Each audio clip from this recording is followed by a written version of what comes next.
I keep thinking of more things to say, so here they are. Some other ways that I personally use to set energetic boundaries, particularly for empaths who are, like I said earlier, going through like not fully moving on yet from someone that they're trying to let go of, or from a connection that they're trying to let go of and move away from.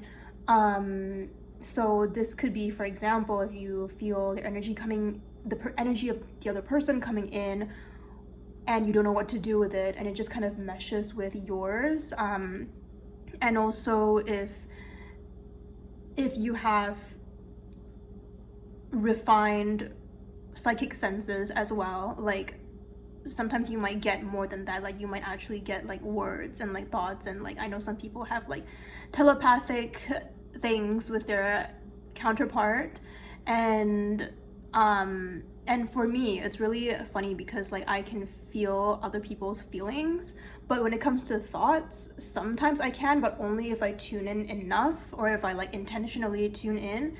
But for songs, they kind of like flow in a lot into my brain as messages from the other person. And this can also happen with like friendships, obviously, but I just feel like for, let's say, any connection that has been intimate, how do I say, my energy field would be more susceptible to those energies and thoughts and feelings coming in, because the emotional charge is so strong, or the connection is just like more strong, I guess, because like there was intimacy before. And I can feel someone's feelings if they are really, really, really strong, and sometimes if they're very directed towards me as well.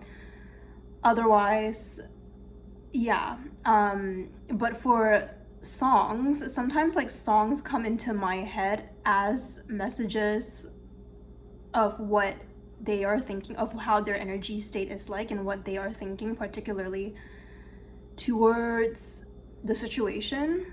And that is, for me personally, the most frustrating part, because the songs just come and it's like it's the hardest for me to block out, essentially, for some reason. I'm not sure why. Maybe because music enters our subconscious a lot, and you know, when we listen to a song, it plays over and over in our head again. And so I found that like the most challenging to navigate, because sometimes I can literally like make a mental resolution to myself to never think about this person again, and then like before you know it, like some songs will be coming which I know are coming from them, and it's like, oh my god, how do I even turn that off?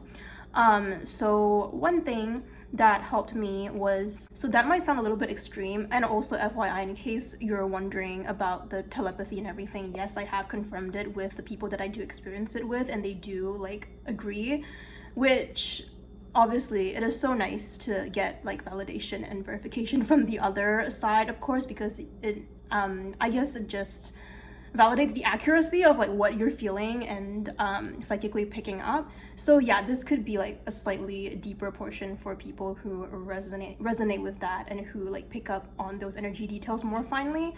But so what helps me for getting rid of those like subconscious songs and music and like thoughts from them is I use a pendulum.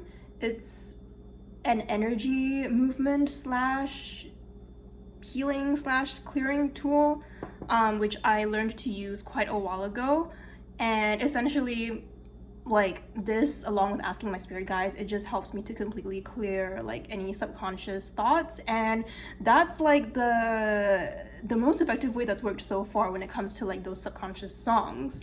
So yeah, I'm not sure if you're familiar with pendulums. They're also used in like spiritual response therapy, which I also do at a basic level, but currently I only have that service for acquaintances, so it's not really on my website, but technically you could DM me about it, because I've done it on like multiple people as well before. And yeah, I also do it on myself time to time, and it's great. And obviously the pendulum is not the only energy clearing tool there are tons of other clearing modalities out there. For example, perhaps even an energy healing session could replace that, although I've never personally tried to do a whole energy healing session on myself just for the sake of removing the subconscious thoughts. I've just found this like a lot easier because I know how to use it, and it just works effectively, like instantly.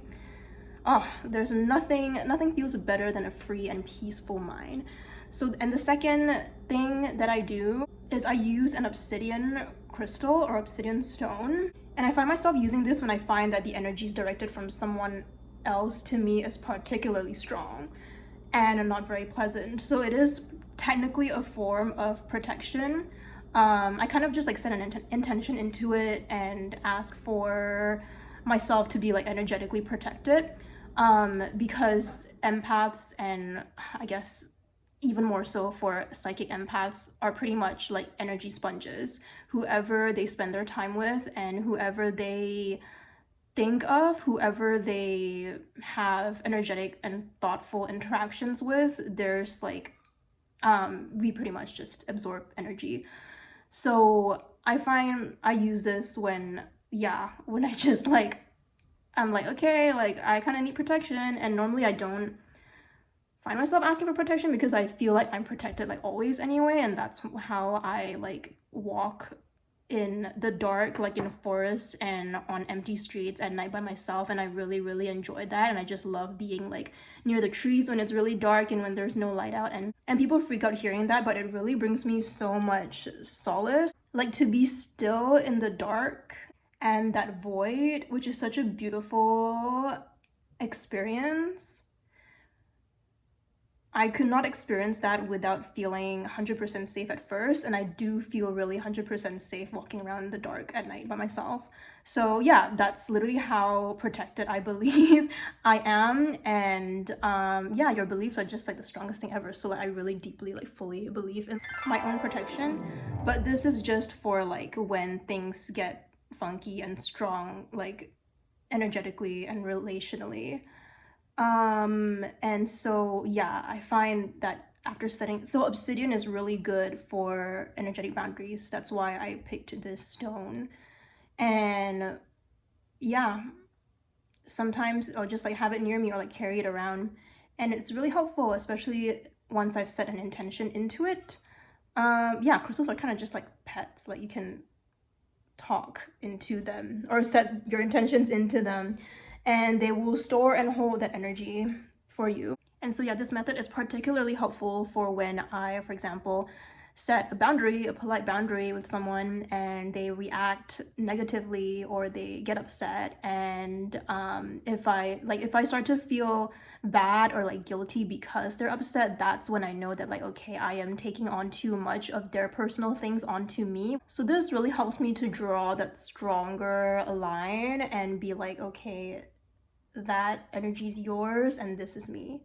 That is you and this is me. Even just like saying this line over and over again and like imagining like a push out to be like, okay, distance, I don't need that, is very helpful in my experience. And the third energy clearing that I love to do, actually I do this pretty much every day, especially when I shower before bed. But basically in the shower you can also work with water to cleanse yourself, to cleanse your energetic field, not just your physical field.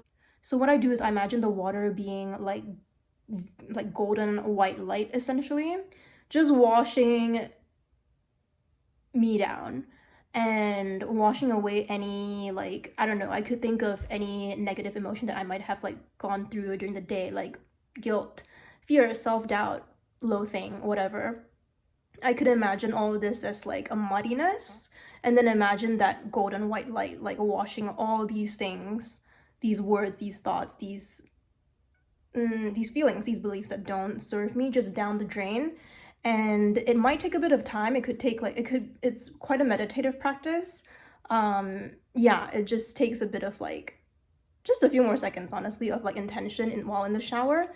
And yeah, just have that running down the shoulders or the head. And yeah, honestly, once I step out of it, each time I feel like really cleansed and like much lighter. So that's another form of energy clearing that helps me, especially for maintenance, because if I am an energetic sponge, I don't want to be absorbing everything and accumulating them and not cleansing them. And that would just like really drain my vitality and just like my energy in general. Yeah, so like regular cleansing is like a must for me.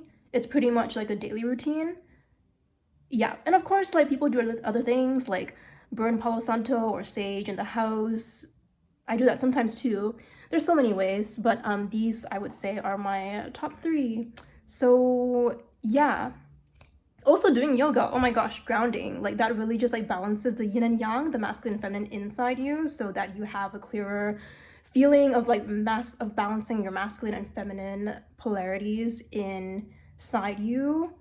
And that really helps to like still keep your heart open while knowing when boundaries need to be drawn. So I find yoga really helpful for that, specifically like grounding and balancing yoga.